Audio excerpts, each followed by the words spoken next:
Bismillahirrahmanirrahim. Assalamualaikum warahmatullahi wabarakatuh. Waalaikumsalam warahmatullahi wabarakatuh. Biaya yang terhormat, saya mau tanya, maaf ya sedikit agak panjang. Ada saudara saya disuruh oleh saudara saya berumah tangga, nggak dipunyai keturunan. Lalu dia dikasih anak oleh orang laki-laki, seumur 7 bulan sampai sekarang udah dewasa. Malah anak itu sudah disegel nama bapaknya langsung, sebab karena seneng dia nggak punya anak sampai dikasih anak oleh orang. Lalu sekarang bapaknya meninggal. Bapak aslinya? Ya bapak yang itu loh, yang berumah tangga nggak punya anak tuh, meninggal, yang aku anak angkat loh. Lalu meninggal, keluarganya, bapaknya punya saudara 3. Lalu dia menggugat bagian waris dari punten, maaf ya, kata istrinya bagaimana caranya. Tapi punya hanya harta rumah tersebut hanya bangunannya aja, tanahnya dikasih warisan dari istrinya. Jadi maaf ya, gimana dari bagusnya. Istrinya kan masih hidup. Iya, istrinya masih hidup. Kok lalu warisan? punya rumah tersebut, tanahnya dari keluarga istrinya. Jadi punya harta hanya bangunannya aja. Lalu keluarga suaminya tersebut menggugat warisan. Simpelnya mah, jadi maaf bagaimana solusinya? Berapa persen-persennya? Saya disuruh saudara saya. Sudah segitu aja Bu ya. Maaf ya. Assalamualaikum warahmatullahi wabarakatuh. Waalaikumsalam warahmatullahi wabarakatuh. Ada suami istri yang tidak diberi oleh Allah karunia anak. Lalu dia mengambil anaknya orang lain, namanya itu adopsi atau ngangkat anak. Kalau nasabnya dirubah hukumnya haram. Tidak usah banyak cerita sini. Kalau nasabnya dirubah haram, sebab dia bukan anaknya sampai kapanpun. Dia tetap anaknya orang. Dia adalah anaknya orang. Tidak akan menjadi anak. Bagi siapapun yang sudah terlanjur ngadopsi, ngambil anaknya orang, lalu nasabnya dirubah menjadi atas nama Anda, hendaknya segera tobat kepada Allah, membuat surat sendiri bahasanya dia adalah bukan anak kita secara sesungguhnya. Dia bukan anak kita secara sesungguhnya, dan urusan kemahraman, kalau dia anak laki-laki dengan ibunya adalah bukan mahram. Tidak boleh berduaan. Dan seterusnya. Bersentuhan menjadi batal. Tidak boleh membuka aurat di depan anaknya. Karena bukan anak yang sesungguhnya. Jadi ngadopsi anak itu adalah ngerawat anaknya orang, baik, bagus. Tapi tetap ada rambu-rambunya. Dia tetap anaknya orang lain. Jadi kalau dia anak itu menjadi kaya raya, pewarisnya adalah bapak ibunya. Bukan bapak ibu angkatnya, bukan. Baik, kemudian dia bisa menikah dengan anaknya ibu yang mengangkat tadi, kalau ibu yang mengangkat tadi punya anak. Karena bukan anak secara sungguhnya. Jadi adopsi hukumnya haram dan dibatalkan oleh Al-Quran langsung. Waktu Nabi pernah mengangkat seorang anak, Zaid bin Haritha. Dibatalkan. Jadi adopsi hukumnya haram karena merubah nasab. Nasab jangan dirubah.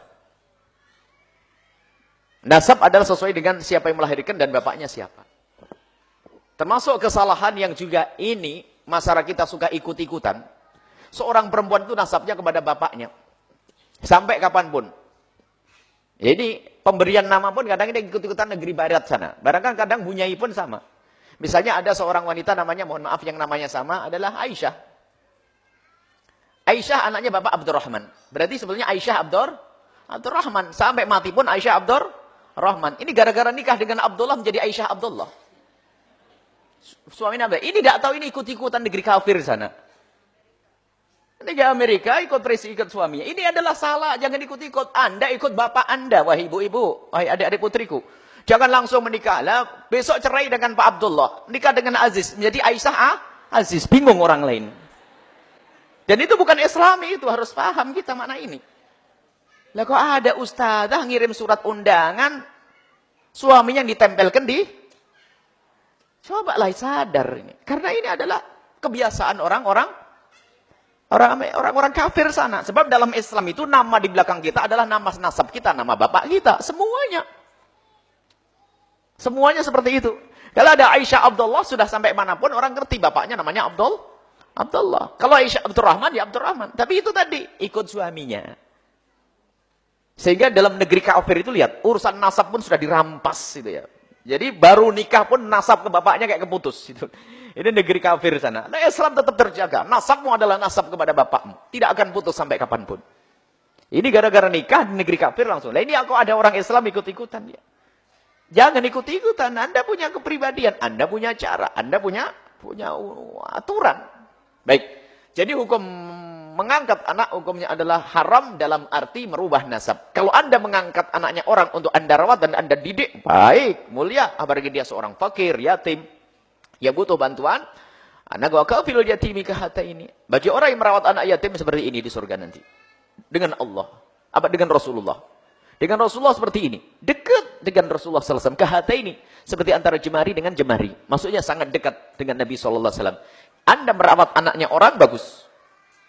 Akan tapi kalau Anda rubah nasabnya, jadi tidak benar. Jadi, kemudian bapaknya meninggal dunia, bapak angkatnya meninggal dunia, maka anak tidak mendapatkan waris dari bapaknya. Bapak angkatnya.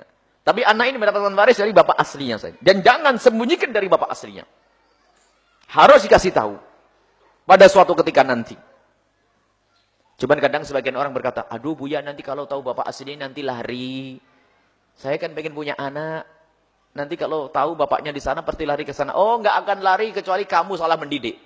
Jika engkau mendidiknya salah, tidak kenal Allah, makanya lari. Tapi kalau kenal Allah, ngerti berbakti. Yang membesarkanku adalah ibu ini, yang merawatku adalah ibu ini. Sampai kapanpun aku harus berbakti, hal jaza oleh ihsan ila ihsan. Dia berbuat baik kepadaku, aku akan berbuat baik kepadanya. Ngerti? Nah, salah didik sekolahkan SD, SMP, SMA sampai jadi orang kurang ajar. Sama bapaknya asli kurang ajar, sama bapak angkatnya kurang ajar. Salah didik. Makanya hilang orang itu. Maka kalau Anda mendidik dengan benar, tidak akan hilang.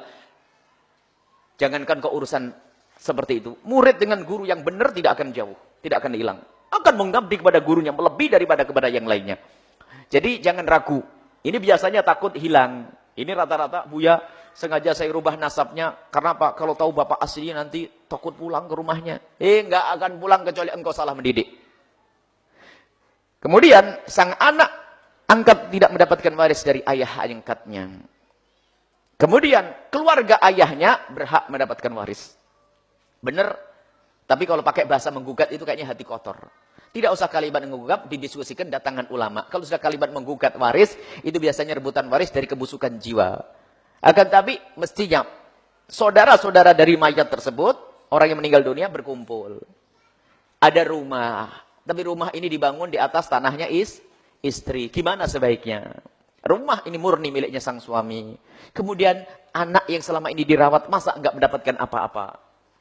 Jangan mentang-mentang, ini yang berhak waris saya, saudaranya. Anaknya dibuang. Oh, kurang ajar namanya.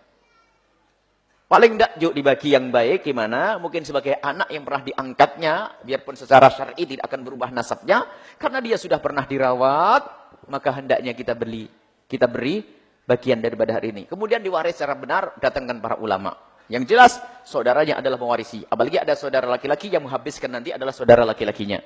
Baik, ini saudara laki-laki bisa mendapatkan warisan. Saudara perempuan mendapatkan warisan jika seorang tersebut tidak ada pewarisnya lagi dari anak-anaknya. Tapi kalau ada anak laki-laki, habis. Saudaranya tidak mendapatkan. Saudara tidak mendapatkan saudaranya, jika punya anak laki-laki, maka harta itu akan dihabiskan oleh anak laki-lakinya. Baik, itu saja.